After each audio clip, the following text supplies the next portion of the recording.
नमस्कार. मंचावंतन मंडळी डोंबिवली सविनय सादर करत आहे अभिवाचन to whomsoever it may concern. लेखक संपदा ओक गांधी, दिग्दर्शक ऋषिकेश खांबे.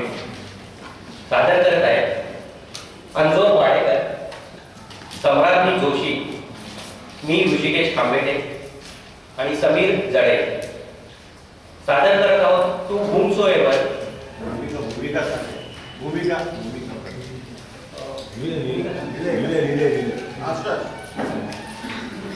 सादर करीत आहोत to whomsoever it may concern. पत्र. पत्र या शब्दातच किती ओलावा आहे नाही. कशाची तरी कुणाची तरी आठवण आहे. त्या आठवणींना जपणं आहे.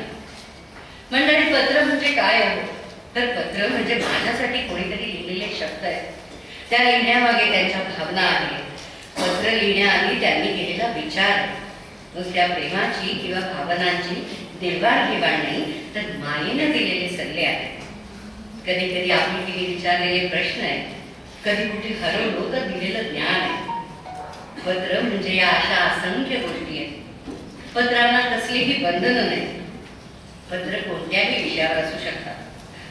पत्र अतिशय उत्कट असतात. तर एखाद्या निसटत्या भावनेच्या क्षणी पत्रच उत्तम सोबत असतात. प्रिय शुभंकर, हाथ, आंखें और ये सोच दर्द करते हैं आज में जब भी कभी तुम्हारा नाम लिखती हूँ. हे वाचल्यावर तू किती वाईट असतोयस ते मला इथे स्पष्ट दिसतंय. पर क्या करे, दर्द तो होता है. बरं, तुला काहीतरी सांगायचंय. मी हे असं म्हटलं ना की तू कान टवकारून बसायचं. आता ही काय बॉम्ब टाकणार असं असायचं तुझ्या चेहऱ्यावर. आताही असेलच. मी सध्या एका डोंगर वस्तीवर आहे. कोणाची झोपडी आहे माहित नाही. इथे आल्यावर मला राहायला दिली या लोकांनी. एकच खोली आहे, पंचखोली. एका कोपऱ्यात शेळ्या बांधल्या कोणाच्या तरी, एका टाकील्यात कोंबड्या आहेत आणि झोपडीच्या दारासमोरच नुकतीच जन्मलेली पाडसं आहे. गवताचं दार. अशीच दारं इथे सगळ्यांच्या झोपड्यांना आहेत आणि तेच सगळ्यात सुरक्षित आहे असं वाटतं या लोकांना. या वस्तीच्या मागे जंगलाच्या बाजूला आज मी एक ठिकाण पाहिलं. हात हातात घेऊन जिथे आयुष्य संपवता येईल असं शांत सुंदर शांत जागा. निसर्गानं स्वतःतूनच स्वतःला वेगळं काढून निवडलेली एकांत जागा. वेडं वाकडं भरपूर पसरलेलं पाणी, सगळ्या बाजूला कशी फिरणारे डोंगर. त्या वाळूवर पाय ठेवता क्षणीच वाटतं हेच ते शेवटचं ठिकाण. एकमेकांपासून वेगळं जगून झालं, एकमेकांना पुरेपूर दुखवून झालं. कोणाकोणाची जी काही देणी होती तीही देऊन झाली. आता एकत्र करता तरी येईल का? कुछ ज्यादा हो गया क्या? तू चष्मा काढून पाणी पिऊन पुन्हा वाचायला बसलास. मला हे सुद्धा दिसतंय. काय हरकत नाही, सांग ना. आता थोडे दिवस तरी एकत्र राहू. चहा मी चांगला करत नाही मान्य, पण तू करतोस ना, मग मी माझे हट्ट बाजूला ठेवते. तू तुझी बेफिकिरी बाजूला ठेव. मी तर म्हणते येताना घेऊनच येऊ नकोस. कधी येणार आहेस आता? आता तरी कळणार आहे का मला ते? हो, बघू नकोस असा हे मीच बोलते. तुला सांगू, त्या तळ्यावर जाऊन आल्यापासून फार हळवं वाटतं. तुझा राग येत नाहीये. एकमेकांबरोबर न राहिल्यामुळे रोजचा दिवस अपूर्णच राहिला. त्या रिकाम्या जागा भरायचा भरपूर प्रयत्न केला की आपण अजूनही करतोच आहोत. पण मला नाही करायचं आता कुठलाही प्रयत्न. तुझं नाव घेताना मला नको कुठली मी कळतंय का तुला?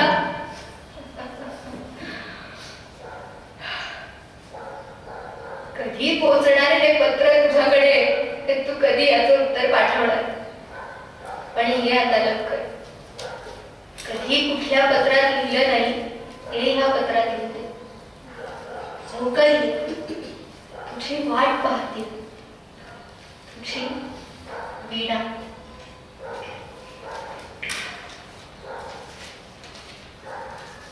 प्रिय शुभंकर,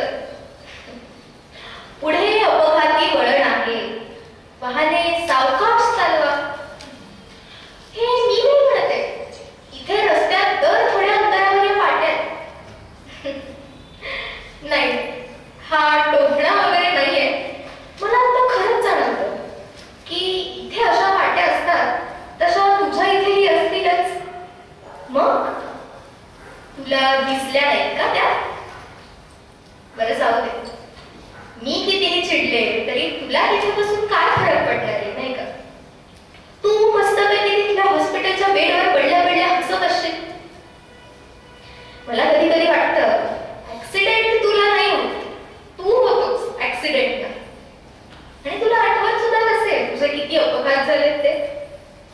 आणि नेहमीप्रमाणे हे कळतं कसं? तर एका मेल मधल्या एका ओळीत. का असा वागतोस रे? उरलेली वर्ष मला सुखाने जगू दे. तुझी काळजी करण्यात नाही घालवायची वर्ष.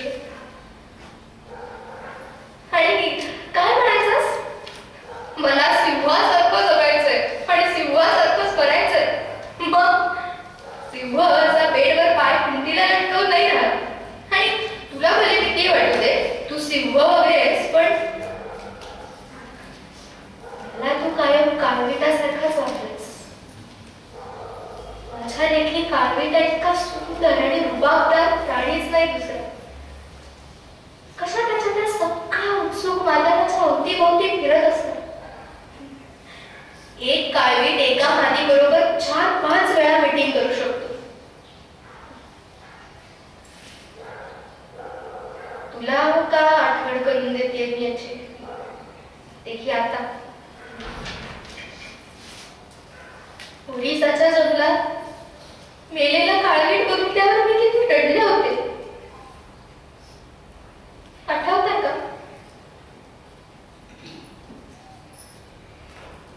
असो, आता माझी बस किर्र काळो खातून जाते. बस मध्ये सगळे मेल्यासारखे झोपले, फक्त मी आणि ड्रायव्हर जागे होते. मला माझ्या सीटवर बसून कंटाळा आला. आणि तुला माहिती आहे मला एसी मध्ये झोपही येत नाही. मग मी सरळ ड्रायव्हरच्या बाजूच्या सीटवर येऊन बसलो. झोप येऊ नये म्हणून गुटखा खाऊन तो कुठलं तरी गाणं म्हणतो. एकदा फक्त माझ्याकडे बघितलं. हे छान आहे, अनोळखी सोबत. बरं, सांगून काही उपयोगच नाही म्हणणार, तरी सांगतो. काळजी घे, मरू नकोस.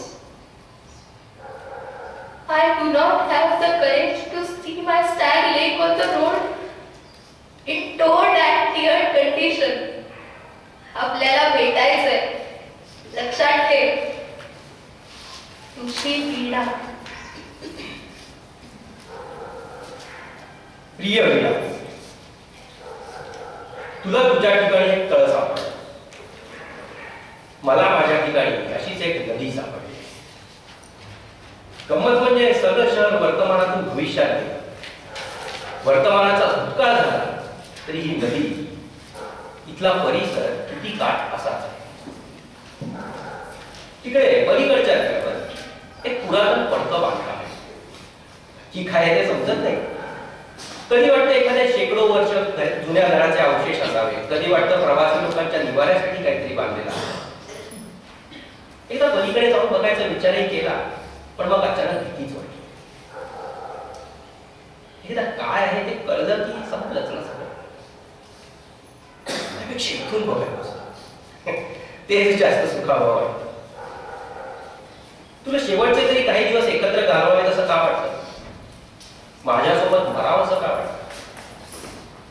एकत्र गेलो तर संपलंच नाही कसं?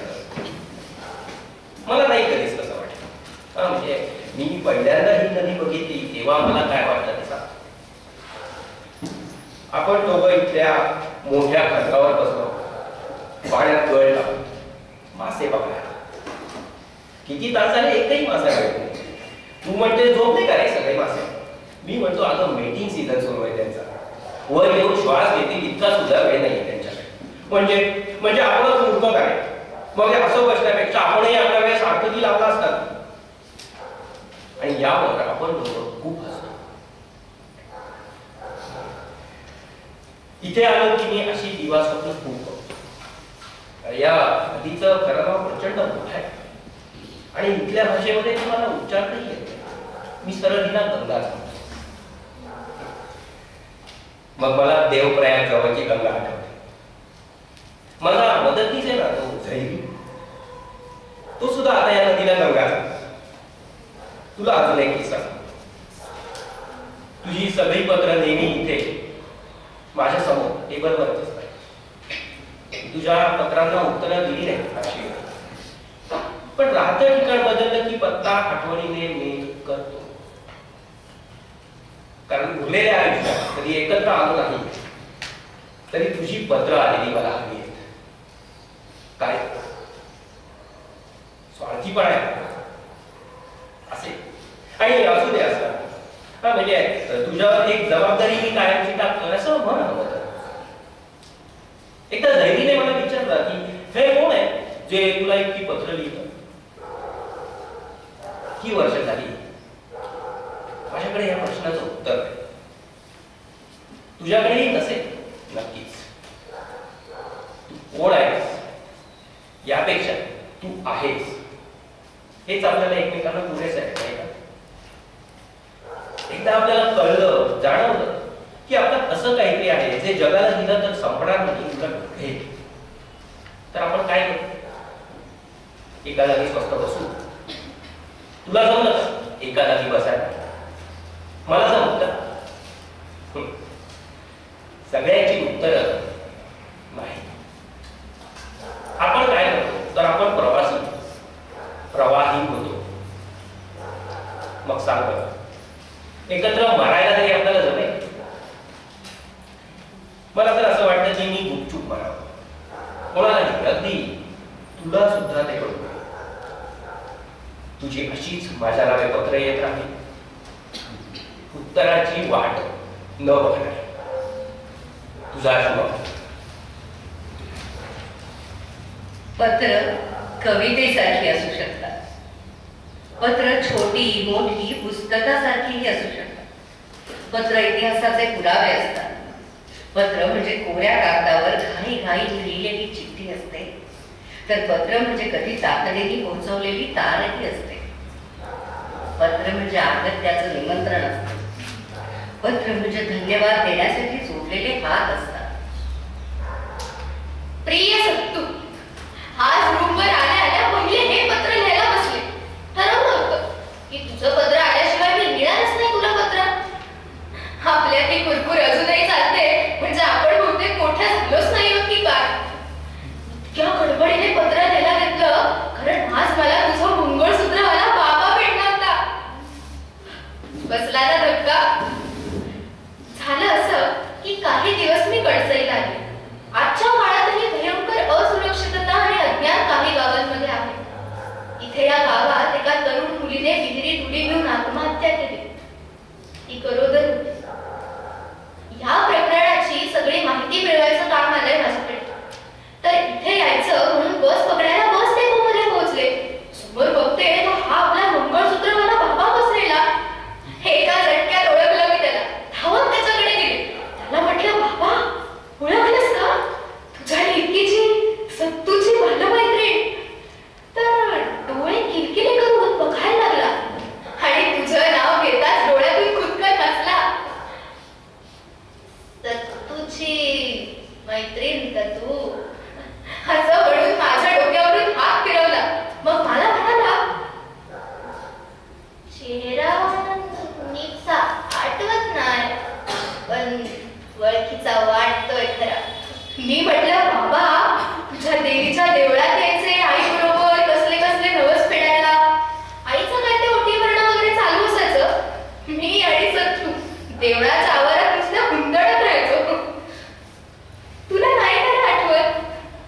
अगं इतकं सांगितल्यावर बाबाने चक्क मला ओळखलं.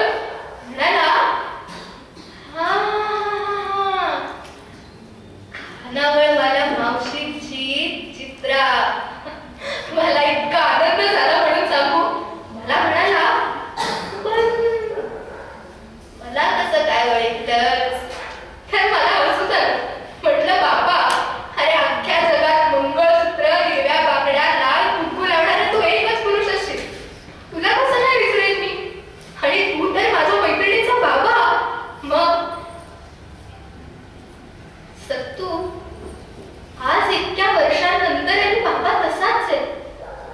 मी त्याला म्हटलं की सत्तूची आई जाऊन तर इतकी वर्ष झाली, तरी का करतोस ते सगळं? तर मला म्हणाला, अगं बाय, म्हणजे हे काय फक्त सत्तूच्या आईसाठी नाही, हे व्रत आहे आदिशक्तीने दिलेलं, तिच्यासाठी करायचं. तो काय बोलतोय मला नीटसं कळलं नाही. मी म्हटलं, तुला काय स्वप्नात दृष्टांत वगैरे झालेला काय रे? तर जरासा असून म्हणतो कसा, काय तुम्ही सांगितलं नाही, सत्तूची आय, माझी आय, माझी लेक सत्तू, तुम्ही सगळ्याच माझ्या आदिशक्ती. हे व्रत तुमच्यासाठी हाय बायांनो. जग चालतंय, माणूस पैदा होतोय, चमत्कार आहे. तुम्हा साऱ्या बाई जन्माला सांभाळायचं हे व्रत आहे. मरेपर्यंत हे मंगळसूत्र, हिरव्या बांगड्या, लाल कुंकू असंच राहणार. बघतच बसलेलं त्याच्याकडे. इतकी वर्ष वाटत होतं तुझ्या आईवरच्या प्रेमाखातर हे सगळं करतो. आज काहीतरी वेगळंच म्हणतो. त्या विहिरीत जीव दिलेल्या मुलीला हा बाबा का नाही आधी भेटला? जग हाकणाऱ्या नावेचे किती नावाडी असतील. त्यातला एक मंगळसूत्रवाला बाबा आहे असं वाटतं. अजून खूप बोलायचं होतं त्याच्याशी. त्याचा इथला पत्ता घेतलाय, जाईन कधीतरी. पण तुझ्या बरोबर का नाही राहत ग तो? आणि आपलं गाव सोडून असं का फिरतोय? बरेच प्रश्न पडले. तुला काही उत्तरं माहिती असतील तर कळव. तुझ्या पत्राची वाट बघते. तुझी बालमैत्रीण चित्रा. प्रिय चित्रा, तुझं पत्र आजच मिळालं. किती वर्ष झाली आपण एकमेकींची काही बोललोच नाही. मी आता श्रीरामपूरला नाही राहत. इथून थोडं लांब एका गावी घर घेतलं आहे, तिथं राहते. धरणात जमिनी गेलेल्या लोकांची वस्ती आहे तिथं. त्या पोरांची शाळा घेतली. जे काय आपण थोडंफार शिकलो ते त्यांना शिकवते. आपलं माझं त्यात. आज काय कामानिमित्तानं जुन्या घरी आले होते, तेव्हा समोरच्या बस बाप्पानं आणून दिलं पत्र. तुला नाही माहित बसा बाप्पा, तुम्ही इथून गेला तेव्हा इथं आलेलाच नव्हता तो. तुला पत्र लिहायला कुठं बसले माहितीये? त्याच आपल्या देवीच्या मंदिरात. आतमध्ये कोणाचं तरी भजन चालू आहे. आपण काय करते, एकदा पण भजना कीर्तनाला बसलो नाही. पण तुला सांगते, ह्यातली अष्टभुजा जितकी तुला मला पावली तितकी कोणालाच पावली नसत. हा माझा बाबा एकटी, त्याला देवी नुसती पावलीच नाही तर देवी त्याच्यातच राहायला आली म्हटलं तरी चालत. तुझ्या प्रश्नाची उत्तर काय नाहीत माझ्याकडे. आम्ही विचारली पण नाही. एकदाच फक्त त्याला विचारलं, जेव्हा घर सोडून जात होता तेव्हा. त्याला म्हणलं, का रे एकलीला सोडून जातोस? तेव्हा म्हणला, झालीस की मोठी आता, किती दिस माझ्या साधारण राहणार. एकली राहा, हे सगळं जग कसं निपजलं हाय ते बघ. तुला सोडून नाही जाते. माझं लक्ष असं तुझ्यावर. धाडसाची हायस, ठिकाण राहा. त्या दिवशी पहाटेचीच देवीची पूजा केली. मला म्हणला, निघायची वेळ झाली, ओटी भर माझी. मी त्याची ओटी भरली, चुडा घेतला, मीच त्याच्या हातात भरला, कुकू लावलं आणि विचारलं, पण तुझं अनाथ कुठं? तर म्हणला, जन्माचं सार्थक होईल तिथं. कुठं थांबायचं आणि काय करायचं ते ती मायाच सांगत. आणि तो निघून गेला. त्यानंतर कधी मला एकलं वाटतच नाही. बरोबर बघ बघ बघ, आपलं भजन संपत आलंय. लई वर्षानं प्रसाद वाटायला बसणार आहे. मंगळसूत्रवाल्या बाबाची लेक आली आहे म्हणून सगळी टकामका बघतात बघ कंडीपासून. तुला पत्र लिहून मन भरलं ग. तुझ्या पत्राची वाट बघती तुझी संतू. मंडळी, अश्रूंचा आवेग सांभाळत ताजं तोला होऊ न देता केलेली कसरत म्हणजे असतं पत्र. कुणीतरी कुणाला तरी लिहावं पत्र समर्पणाचं, कुणीतरी कुणाला तरी लिहावं पत्र ओतप्रोत आदराचं. पत्रामध्येच कोसळू द्यावा पियुषाचा बंगा आणि पत्रामध्येच भरू द्यावा स्नेहाचा इंगा. एकच पत्र हजारो लोकांना पाठवावं आणि हजारो वेगवेगळ्या उत्तरांनी श्रीमंत व्हावं. प्रिय बाबा, तुम्ही सगळे कसे आहात? मोती, मणी, झरणा कसे आहेत सगळे? मला तुमच्या सगळ्यांची खूप आठवण येते. मला इतक्या लवकर गाव सोडायचं नव्हतं. तुमच्या सगळ्यांबरोबर अजून खूप वर्ष राहिलो असतो मी तिथेच. तुमची सगळ्यांची अजून खूप चित्र काढली असती. तुझ्याबरोबर जंगलात बडीचिड्या वगैरे खूप फिरलो असतो. त्या दिवाळीत गौरीची अम्मा माझ्यासाठी धाग्याचे कंगन करणार होती. सगळं राहिलं. तुला आठवतं का? तुम्ही सगळे माझ्या अंगणात जमला की मोती आणि मणी पण यायचे मागोमाग. मग तुम्ही सगळे मिळून किती गोंधळ करायचा तिथे. कधी कधी मला राग पण यायचा. मी ओरडलो की तेवढ्या पुरतं तुम्ही गप्प बसायचा आणि परत थोड्या वेळात गडबड करायला सुरू करायचा. काळोख पडेपर्यंत मस्ती करत राहायचा. हे सगळं आठवलं की हे जिथे सुरू होतं त्या घराला लागलेली आग, त्याची झालेली राख आठवते आणि नको वाटतं सगळं. ते झालं तेव्हा तू तिथे नव्हतास ते बरंच झालं. थंडीच्या दिवसात जळत्या घराच्या उभेला बसून राहिलो रात्रभर. तुमची सगळ्यांची कितीतरी चित्र त्या आगीत जळून गेली. माझ्या टेबलावर 2 पाय ठेवून माझ्याच पाण्याच्या भांड्यातलं पाणी पितानाचं झरणाचं चित्र होतं. तुझं दिव्याच्या प्रकाशात पुस्तक वाचतानाचं चित्र होतं. जंगलाची, पायवाटांची, ओढ्याची, पावसाची असंख्य चित्र होते. काहीच हाती नाही लागलं. त्या दिवशी नक्की काय झालं काय माहित. माझ्यातलं काहीतरी तेव्हा तिथे संपलं. मी निघून गेलो. तुला समजतंय का माझं काय झालं ते? समजेल. थोडा मोठा झाला की समजेल. बर, मी नवीन खूप चित्र काढते. आपण कधी भेटलो की दाखवेन तुला. मी दिलेले ब्रश आणि रंग वापरतोस ना? संपले असतील तर सांग, मी अजून पाठवेन. पण चित्र काढायचं थांबू नकोस. तुला माझ्यापेक्षा जास्त चांगलं दिसतं. तुझे डोळे जास्त स्वच्छ आहेत. तुम्ही जाताना काही पुस्तकं दिली होती, वाचलीस का? तू वाच, बाकीच्याला पण दे. ज्यांना वाचता येत नाही त्यांना वाचून दाखव. मी तुला माझ्या शहरात कधीच बोलावणार नाही. इथे दिसणारे न दिसणारे खूप आजार आहेत. तुझी स्वच्छता ते खराब करते. तू जसा आहेस तसाच राहा. तुमच्या इथल्या पावसासारखा स्वैर बेफाम. आमच्या इथे पाऊस मोजावा लागतो. आहे की नाही गंमत? आता मग थंडी पडली असेल ना तिथे? या मोसमात बडीचिडी आली का रे?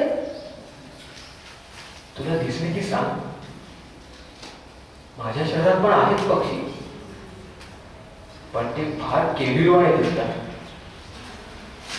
सतत कसल्या तरी भीतीमध्ये असतात. असो, आता पत्र थांबवतो. तू काळजी घे. खूप मोठा हो. तुझा प्यारा भैया. नमस्ते भैयाजी. आज सकाळी मी आणि पन्ना जंगलात गेलो होतो. पन्ना उगाचच काहीतरी बडबडत होती. तसं ती सारखी बोलतच असते काही ना काही. मी इकडे तिकडे फिरत होतो. तेवढ्या 2 मोठ्या सावल्या आमच्या अंगावरून पुढे सरकल्या. आम्ही पटकन वरती बघितलं. काहीतरी जडच्या जड एका झाडावरून दुसऱ्या झाडावर उडत गेलं. पन्ना कुजबुजली, बडी चिडिया. आम्ही बराच वेळ चिडियाला बघत बसलो. आम्ही रोज जंगलात जातो. कालपर्यंत पुढे चिडियाचा मागमूसही नव्हता. मागच्या मोसमात तर आलीच नव्हती. इथे नाही आली मग कुठे गेली असेल? आणि जिथे गेली असेल तिथे घरटी केली असतील का? तिला पिल्लं झाली असतील का? तिथे पण बकुळीची मोठी मोठी झाडं असतील. काय मग आता ही 2 जण आहेत. इथे घरटी करतील बहुतेक. पण ही चिडिया एखादा मौसम नाही आली तरी पुढच्या मोसमात जंगलात परत येतेच. कायमची निघून नाही जात. भैया भैया तुम्ही इथून गेलात आणि त्यानंतर आम्ही बरेच दिवस तुमच्या अंगणात जमायचो. रात्री शेकोटी करून गाणी म्हणत बसायचो. तेच ते गाणं तुम्हाला आठवत आहे? सुई सुई पाण्यामध्ये मऊ मऊ माती. आठवतं? तिथेच आंब्याच्या झाडाखाली बसून पुस्तकं वाचायचो. अजून पण तिथेच बसून मुलांना पुस्तकं वाचून दाखवतो. एका पुस्तकात एका शेतकऱ्याची गोष्ट आहे. शेतकऱ्याच्या भाताच्या शेतात पाणी साचतं. मग त्यात मासे जमा होतात आणि मग पाणी वाहून गेला मासे पण वाहून जाऊ नयेत म्हणून तो शेतकरी काय काय काय काय गंमत करतो. बारकी बारकी पोरं ही गोष्ट ऐकून खूप खुश होतात.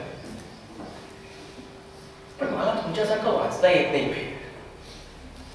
तुम्ही वाचायचं तेव्हा त्या गोष्टी कसं गेल्यासारखं वाटायचं. भैया मोती आणि मणी यांना पण किल्लं झाली. तिथेच तुमच्या घराच्या आग विसल्यावर आम्ही अर्धवट जळक्या लाकडांचा ढीक करून ठेवला होता एका ठिकाणी. एका सकाळी बारीक बारीक आवाज येत होते तिथून. नीट पाहिलं तर मस्त 4 मस्त गुबगुबीत किल्लं. त्यांना पण तुम्ही आठवत असाल. त्या जागेला तुमचा वास येत असणार. त्यांची खूप चित्र काढली. तुम्ही काढायचं तशी पावसाची जंगलाची इथल्या माणसांची चित्र काढायचा खूप प्रयत्न होता. एकदा पन्नाचे चित्र काढलं. ते बघून ती फिदी फिदी हसायला लागली. मला म्हणते हे काय मी अशी दिसते का? मी म्हटलं मला घरी अशी दिसते. अरे आंबाड्या घातलाय मी आणि त्या चाफ्याचं फुल आहे. तू 2 वेळे आणि अबोलीचा गजरा का काढलास? मला काय नाही मला असंच काढावं. भैया त्या दिवशी तिने 2 वेळे आणि अबोलीचा गजरा घातलाच नव्हता तरी मला ते कसं काय दिसलं? एकदा एका भल्या थोड्या झाडाखाली विसावलेली गाई पुढं काढली आणि झाडाच्या पारंबीला लटकलेली मोरपीसं काढली. गुरुजींनी बघितल्यावर एकदम त्यांच्या डोळ्यात पाणी झालं. का काय झाडाच्या पारंबीला मोरपीसं नसतात हे मला माहिती आहे. मग ती तिथे कुठून आली? त्या गोष्टी नाहीतच त्या माझ्या चित्रात कुठून येतात? मला कोण याचं उत्तर देणार भैया? मोठा झालो की सगळं समजेल असं तुम्ही पत्रात लिहिलंय. पण जे समजेल त्यातून अजून काही न समजलेलं पण तयार होईलच. हे बहुतेक न संपणार आहे सर. आम्ही लहान होतो तेव्हा 2 पावलातलं अंतर छोटं होतं म्हणून गाव छोटं वाटायचं. आता पावलातलं अंतर मोठं झालं तसं गावही मोठं वाटायला लागलं. तुम्हाला भीती वाटते ना की मी शहरात पण अख्खं गाव फिरून होईपर्यंत मी काही कुठे जाणारच नाही.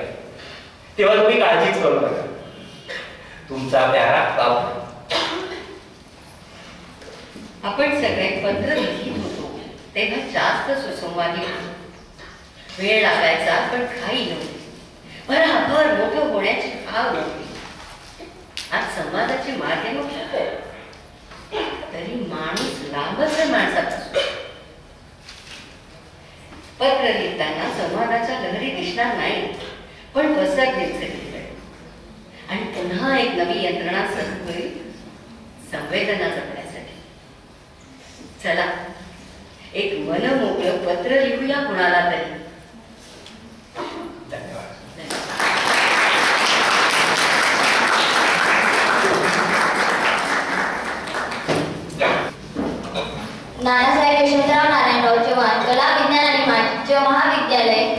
नूतन गोपाल सोनार. अंगाला झोपणाऱ्या थंडीमध्ये अगदी निरव शांततेत जो काही तुम्ही विनाचे पत्र वाचले ते अगदी मनाला भावणारे झाले. त्यानंतर ते चित्राचे व्यक्तिरेखेतून मंगळसूत्राने बाबाच्या व्यक्तिरेखेत अगदी सहजपणे तुमचं ट्रान्सफर झालं. त्यानंतर सत्तूचा गावरान लहेजाही मनाला भावला आणि तिघी पत्रांमधील एक वेगवेगळी भावना होती आणि त्या वेगवेगळ्या भावना प्रेक्षकांपर्यंत पोहोचल्या. त्यासाठी धन्यवाद आणि छान सादरीकरण झालं.